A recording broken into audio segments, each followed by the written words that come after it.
Yo, what up? What up, man? What up? Carrington Morris, what up, man? Trey, what up? What up? We got another dirty foot ass tether. Got another dirty foot ass tether we got to get at today.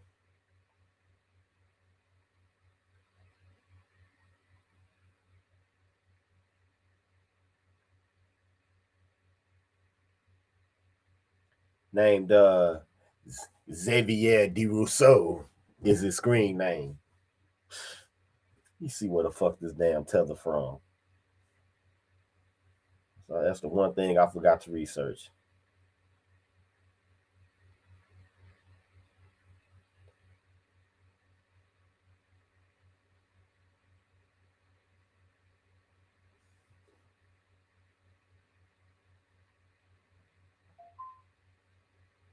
He was born in Chicago. Ain't that a bitch? Early life and education. Let's see.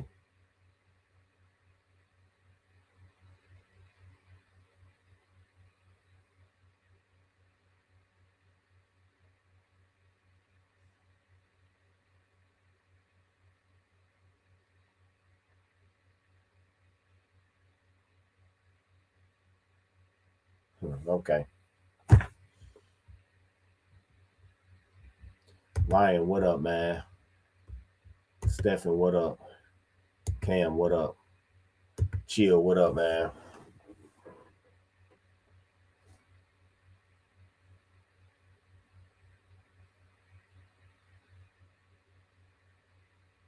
Hmm. This nigga a Haitian.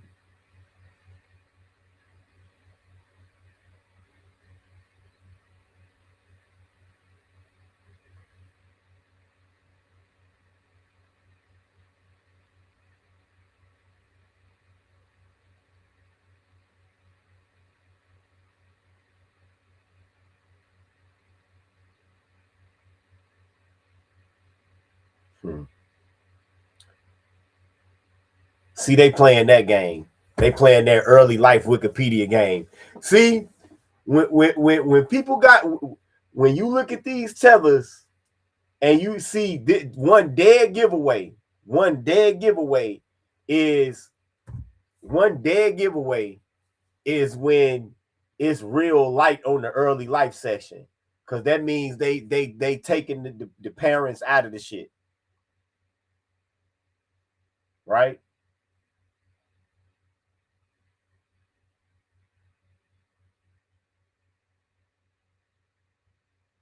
Another thing, another dead giveaway. When you look up, just type that person's name in. If you ever question the tether, type their name in and then type parents, right? If it's a Black American, they're gonna say that they African American, or they're gonna say that they Black American. But if it's a tether, they not gonna say what ethnicity they are. They're not gonna say it.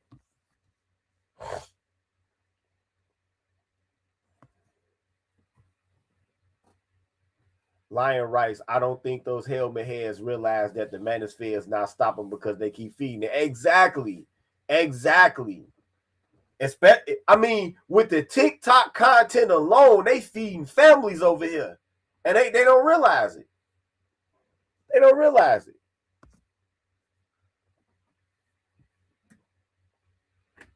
Carrington Morris Rice, where do these motherfuckers get off insulting Black Americans? You would think coming from the bottom of the barrel will humble them. That shit needs to be studied.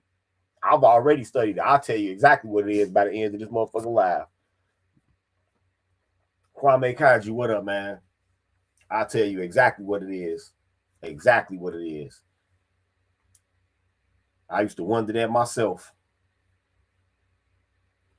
I used to wonder that myself.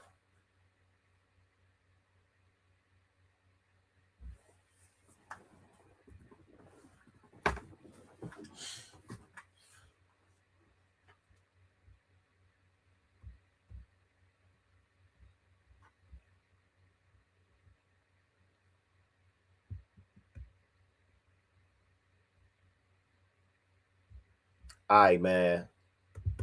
Let's break this motherfucking Tether down. I'm guessing he a Haitian. I'm guessing he a Haitian. Fair use. Fair use. Fair use. I was going to make a series debunking PragerU videos, and one by one, I unintentionally dismantled the entire narrative that I was indoctrinated with, or in other words, I accidentally red-pilled myself. Boy, he's zesty as zesty as a dill pickle though, ain't he? This nigga zesty as hell. Let's go.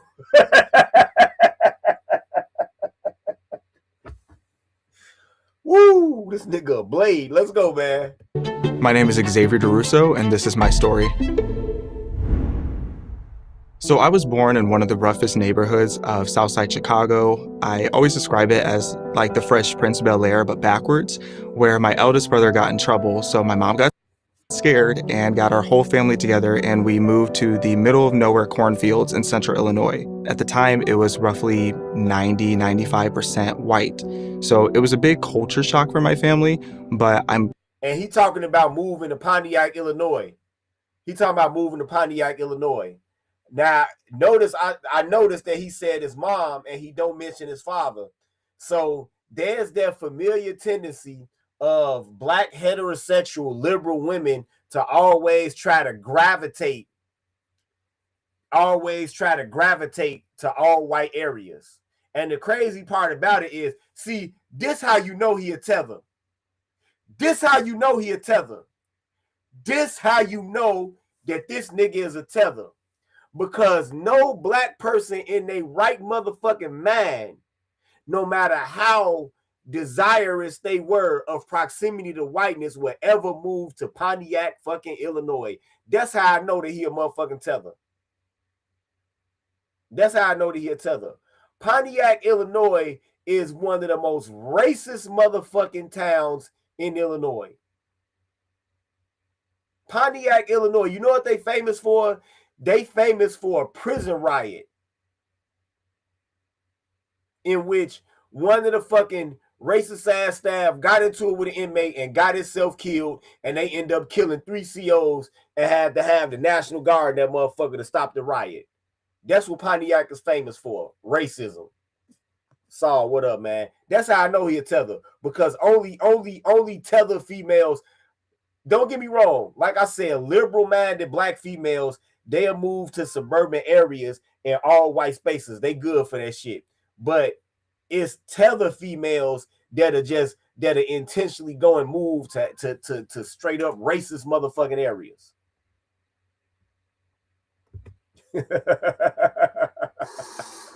Yeah, you right about that, KC. KC writes, hey, that boy sound like he brushed his teeth with Skittles. Hell yeah.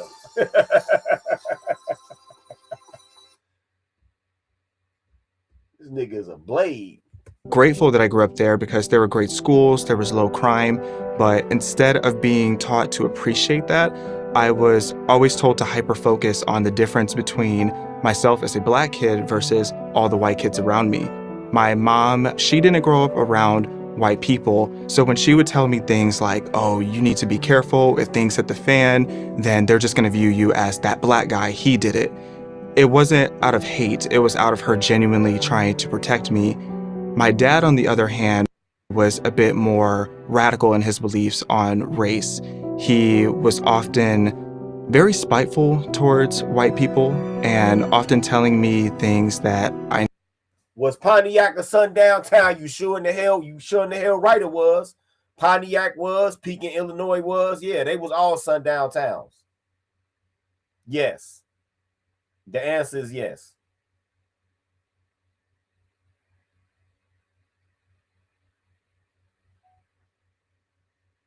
Yes, they was all sundown towns. Yes.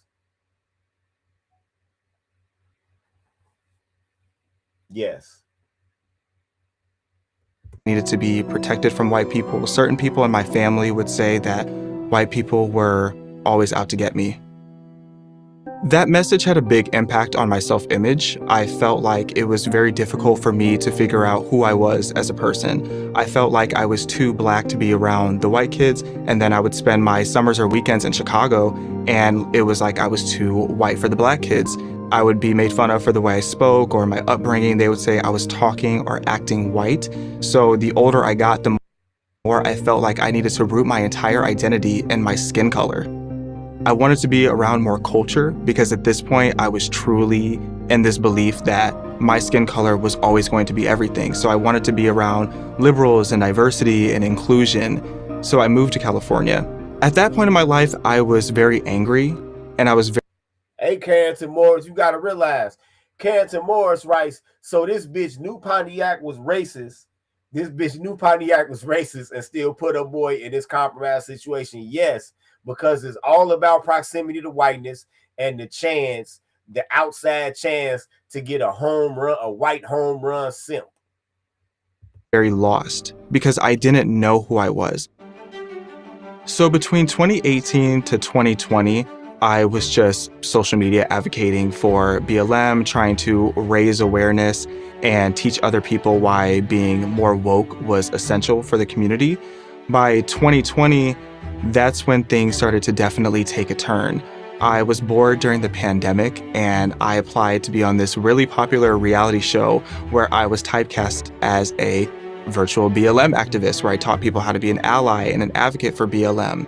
That was right after everything happened with George Floyd. And marching for George Floyd was actually the first time I started to see behind the curtain of what BLM actually was. One of the first things. You mean a bunch of radical communists? Things that alarmed me about the BLM protests were, of course, the looting and the rioting. I was always against that. I didn't understand the premise of it. I didn't understand the reasoning for it. And it just seemed so hateful and violent and like it was against everything that MLK stood for. And I would ask people questions of, why are there people? Well, not only that, it's kind of hard to protest against police brutality and saying that they unrightfully profile black people to protest that by committing a crime. It's kind of, it don't add up. I'm just saying, it don't add up. People destroying black communities in the name of black civil rights justice. But no one wanted to have that conversation. Nobody ever wants to have that conversation. Nobody's had that conversation since the 60s. I've always told y'all that those riots in the 60s were provocateur. Those riots were provocateur to finish off the last of the black-owned businesses that hadn't been taken down by desegregation. That's what those riots were for in the 60s. Those riots were provocateur by paid sellout ass niggas working for the FBI. So I started becoming more open-minded to looking at counter arguments and looking at alternative content that opposed the BLM beliefs. And I accidentally stumbled upon a Candace Owens video that made me so unbelievably, ridiculously mad because she was right. That's when things started to definitely take a turn. So in spite of her, I decided I was going to become a pro debater. And that's when I found more of PragerU's videos. And I started listing out different videos, different talking points, topics from PragerU videos, and I planned in my mind that I was going to make a series debunking PragerU videos. And one by one, I unintentionally dismantled the entire narrative that I was indoctrinated. Now you see what he's saying right there? That's why you heard what he said. He watched a Candace Owens video and he was angry because she was right. And that he planned to make a series of videos debunking PragerU material. And the more of the videos he watched, the more he was right. That's why they bend over backwards to censor our videos and delete our channels. That's why when you come to one of their campuses to speak, instead of letting you speak, they'll rush the motherfucking stage. They'll jump up and down and scream. They'll beat on drums just to drown out your speech. indoctrinated with, or in other words, I accidentally red pilled myself. People always ask me, what was your red pill moment? But for me, it was like an entire prescription pill bottle of red pills, because just over and over, I was like, well, don't believe that anymore. Don't believe that anymore. I would say it started with learning just how fraudulent the statistics were about police brutality. I was under this impression that Black people were just being hunted down every single day by police officers. And I ended up learning that. Why would you think that, sir? Why would you think that, Xavier? Why would you think that every day Black people was being hunted down by police officers? Most police officers, they just looking to do their 8 hours and go to fuck home. I'm gonna be honest with you. That's like at least fucking like 78% of police officers. They looking to do their 8 hours, they do their shit and go to fuck home. You got a lot of them that say blew in, blew out. They don't even want to get a promotion to sergeant. They just want to be an officer, make their 8 hours, make their pension, get some overtime, and once in a while and get paid to go home. That's all they want. They are not out here hunting down Black people. Motherfuckers got mad at me. Motherfuckers got mad at me when I pointed out, number one, police kill more white people than anybody. And commiserately, white people kill more police than anybody in this country. They do. White police have killed. Think about this. Consider this. Police have actually, in Colorado, the police killed an autistic man, a white autistic man. I remember that. I think he was like 24 years old, a white autistic dude that didn't obey their commands right away, and they killed him. The police kill white people every day in way, well, I ain't gonna say every day, but in way more dubious circumstances than they do Black people. They do. The police killed a 14-year-old white girl by mistake that was ditching school. She was running away from him, tried to tase her. I don't know how are you so unathletic as a grown ass man that you can't hawk down a 14-year-old white girl running? But he took out his taser, and when he pulled the trigger, at the moment he pulled the trigger, he thought he was about to hit her in her back, and I guess she gave up running and turned around right in time for the darts from the taser to hit her in her chest and killed her immediately, shocked her heart and killed her. A 14-year-old girl ditching school.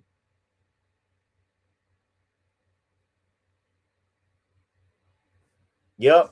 I remember. Yeah, they was in a park in Colorado. One of them had an AI, one of them had their service pistol.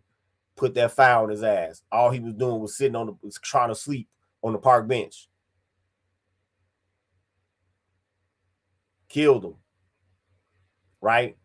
The police kill white people under super dubious circumstances too, more often than they kill Black people. I remember a nigga got mad at me because I pointed out that in 2019, it was like, I think 17 unarmed Black men that was killed by the police. 17, right? And out of those 17 unarmed Black men that was killed by the police, one of them actually had busted through the front door of an off-duty police officer's house completely fucking naked in full view of his wife. And yeah, he killed him. I can't even blame him. Yep. So the narrative that they just out hunt niggas down, I no.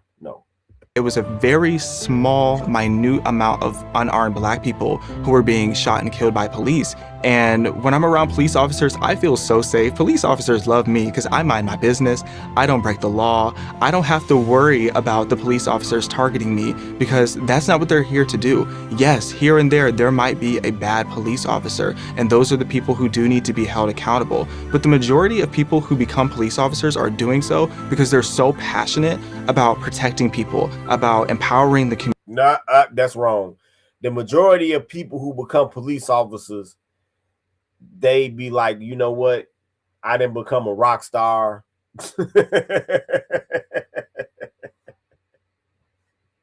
I didn't turn pro. You know what I'm saying? Fuck it, I'll be the police.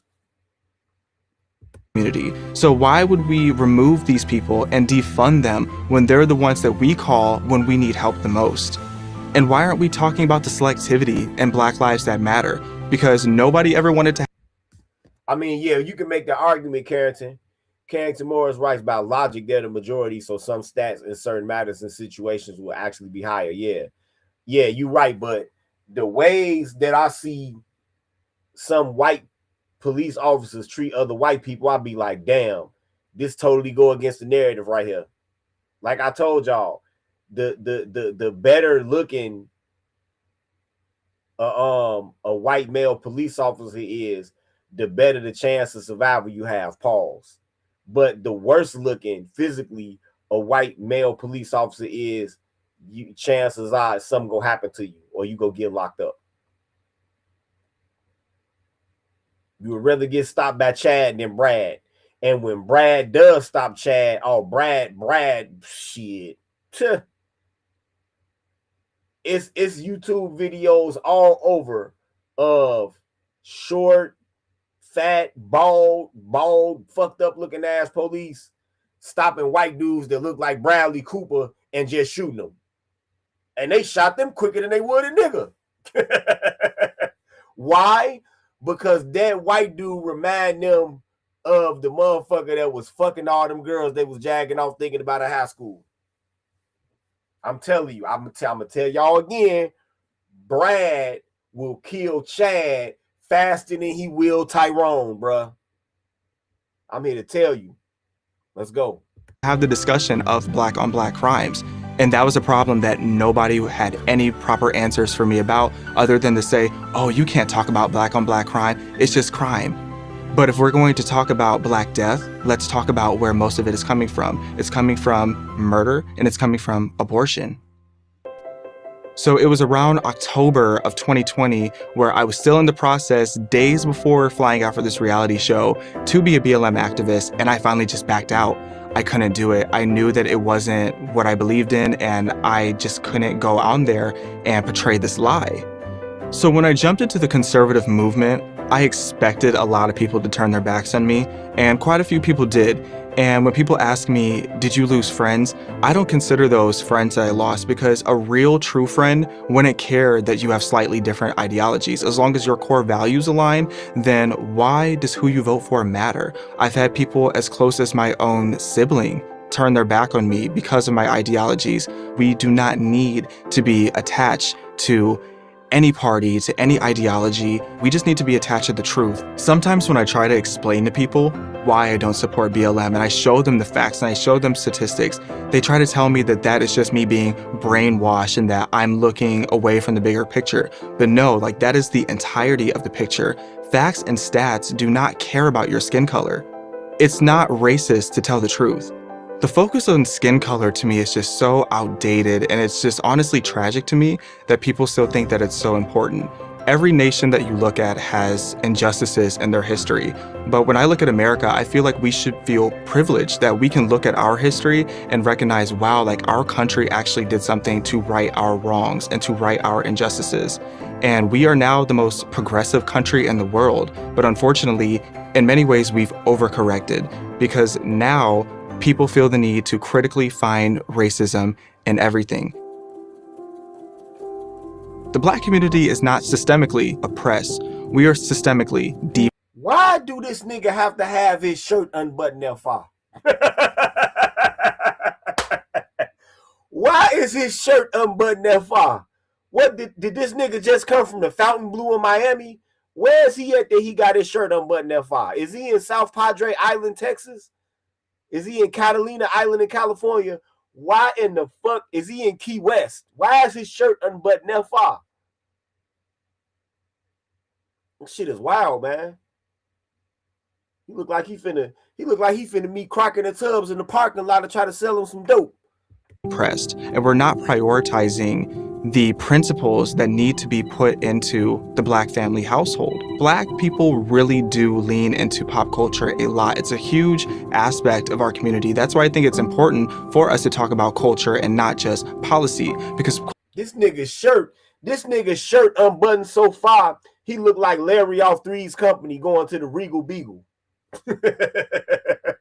culture is often what influences policy, and it influences the way that we vote. So we do need to pay closer attention to who it is that we have on our screens, what we have in our headphones, and who we're listening to. We need to listen to positivity, to things that motivate us, to things that make us want to be better as a community. The left had this history of making the Black community dependent on them and making the Black community just mentally enslaved for so many years. But that dependency is a mirage. Think about this. That dependency is a mirage because the dependency that he is talking about was heavily reliant on abject Black poverty. And so when you have that abject Black poverty, you have a disproportionate amount of Black people that's on the that's caught up by the social safety net. And so what's crazy is that for years they would intimidate Black people with this, they're gonna take away Section 8, they're gonna take away public aid shit. And what's crazy about it is like, bruh, that's not nothing that they not giving to no other race of people. That ain't nothing that was especially made for Black people, and they gonna take it away from us. That's something that races across the board get. So the whole dependency that shit was based off of a mirage anyway. Years, I knew that I had to. And that's another thing. When you talk about tangibles and shit, is that what the leftists want they legacy to be? Public aid and Section 8. Speak up about it. I'm much happier as a Black conservative. Someone once told me that I look like I've been so relieved and like there's so much less stress in my life now that I'm a conservative, and it's the truth. And if you are someone who speaks a certain way, you speak too intelligently for the people around you, don't allow people telling you that talking white is a bad thing. There's no such thing as talking white. That's a reflection of their own insecurities and their own ignorance. If you know what it is that you stand firm on, that is the most beautiful thing in the world. You have to lean into your own core values. And if people criticize you, just know that your integrity and the message that you are trying to live out is so much more important than any pushback that you're ever going to get. And I would rather know that I'm standing on values and truth than knowing that I'm just going along with the narrative that people so badly want me to believe in. Don't let someone tell you that because you're Black, that this is what you can and cannot do. You have so much more potential in yourself than what the media wants you to believe. It's like this crutch of racism that you never actually needed. We don't need to be put into this little category of this is how Black people need to think. Our ancestors fought so that we didn't have to stay in that box. So why would we do them an injustice by continuing to allow ourselves to be mentally oppressed? We are so much better than that as a community. Thank you guys so much for watching this video. To help keep PragerU, man. Now, what problem do I have with this, right? What problem do I have with this? The problem that I have with this is that these tethers on both sides of the aisle, right? And that's why I call the video what I called it. That's why I called the video what I called it.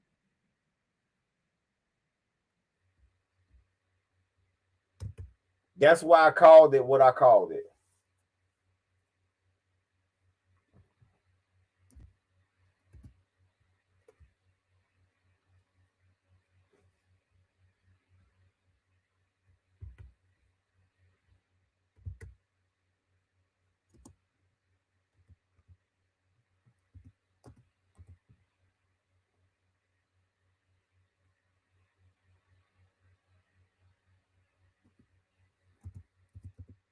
That's why I called it the machinations of shady tethers. The reason why I say that, right?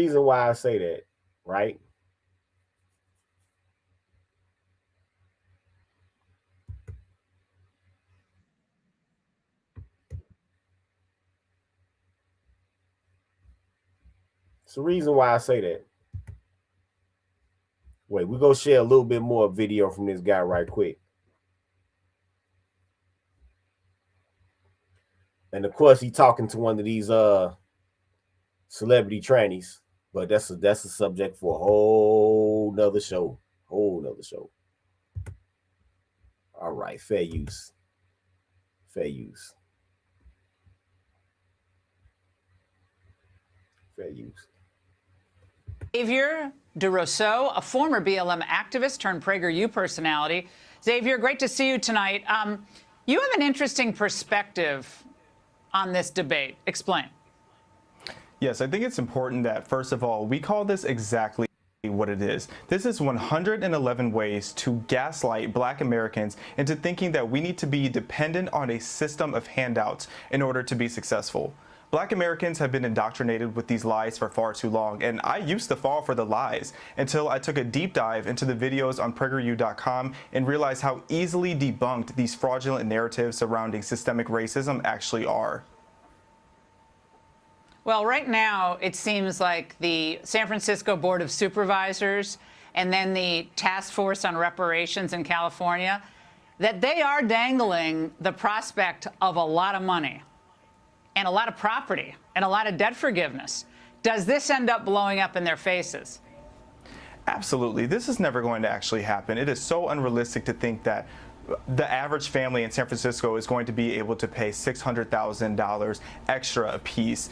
And you know, when people look at this list of the things that they're recommending, the most alarming thing for most is the $5 million going to each Black person. But for me, as an American, I'm looking at this list and I see that they're wanting to sell homes at $1 to Black Americans. As an American and as someone who used to live in the San Francisco Bay Area, it's disgusting to me that we're more focused on slavery, which ended in 1865, then we're focused on the veterans who are on the streets of San Francisco, homeless and begging for spare change. This is one reason. Let me tell y'all one thing.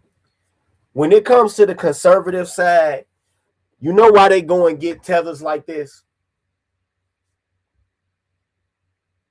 They go and get tethers like this the same way when you see me on one of these panels with Hood Conservative. Frequently, when I'm on one of these panels with Hood Conservative, I have to explain to him the history behind the framework of one of our laws is. I had to explain to him that that white people didn't give us the 13th, 14th, and 15th Amendments because they were being benevolent. They gave those to us because they didn't want to risk ripping this country apart. They wanted the bloodshed to stop. And what bloodshed did they want to stop? The bloodshed that our ancestors were visiting upon them is what they wanted to stop. Right? I frequently have to explain to people, whether they, from another country or whether they first generation or second generation tethers, I have to explain this shit to them because they don't get it. This is why the right goes and get these tethers, because since they are blind to a lot of that shit, they can speak with conviction and be believable. because they feel passionate about it, but that passion is born out of ignorance.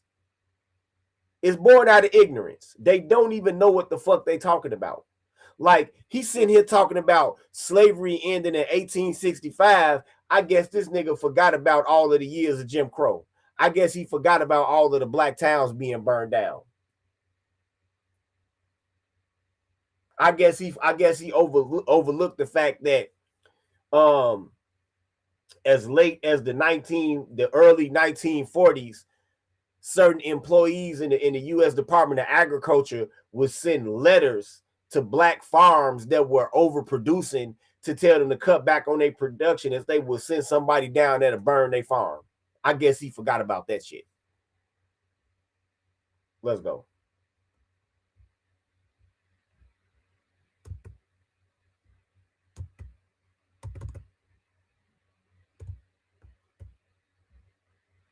In 2023, that's where they need to start sending their money. But don't you agree that, white liberals just have no interest in opening up their wallets? They never do. If I went up to a white liberal and handed them my Venmo account, they wouldn't send me any money. But they're the first people to demand reparations because it's just another level of them virtue signaling. And like you saw in some of those prior clips, people are taking full advantage. They're selling their books. They're selling black people their own oppression because it's profitable to indoctrinate people with victim mentality. Xavier, great to see you tonight. Thanks so much. Hey, Sean Hannity here. Hey, click here. That's an example. That's an example of how the right uses tethers.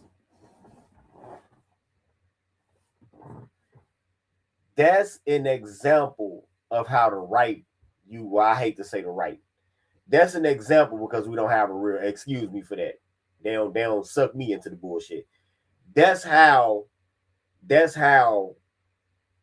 so-called conservative spaces use tethers. They use them because they operate in flat blackness. White people are going to think they black, and they hope that black people are going to hear what they have to say. They hoping for one of two things.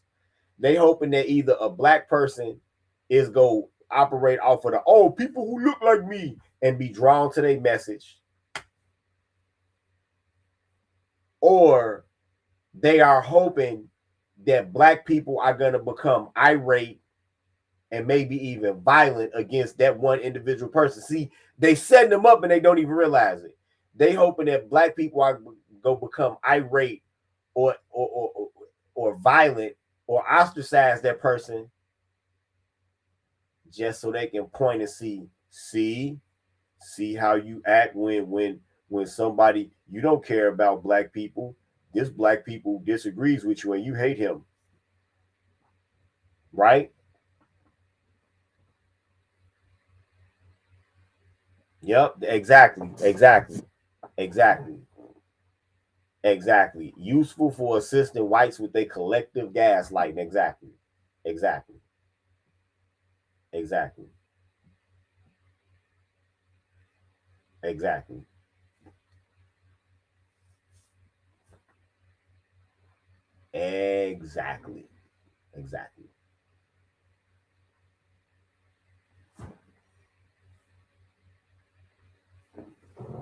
That's how the Republicans use tethers.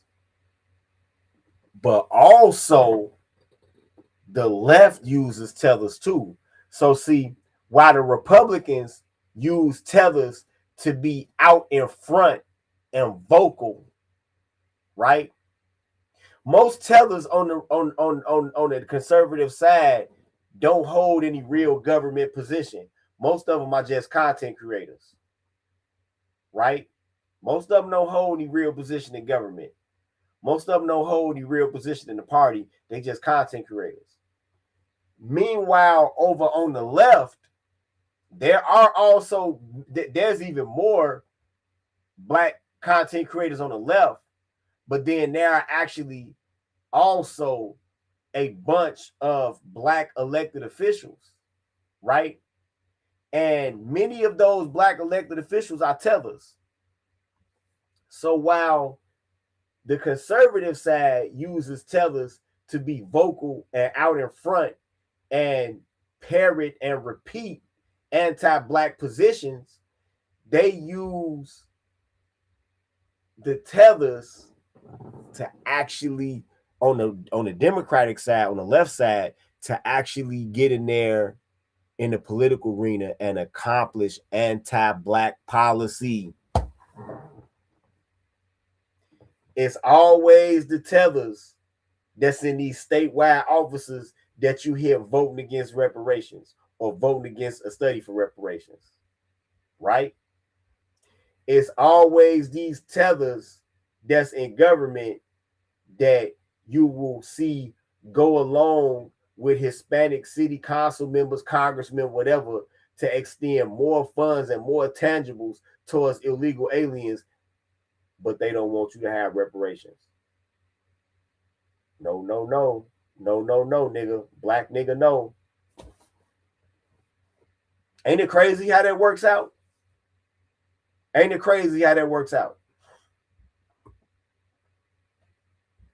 Real crazy, ain't it?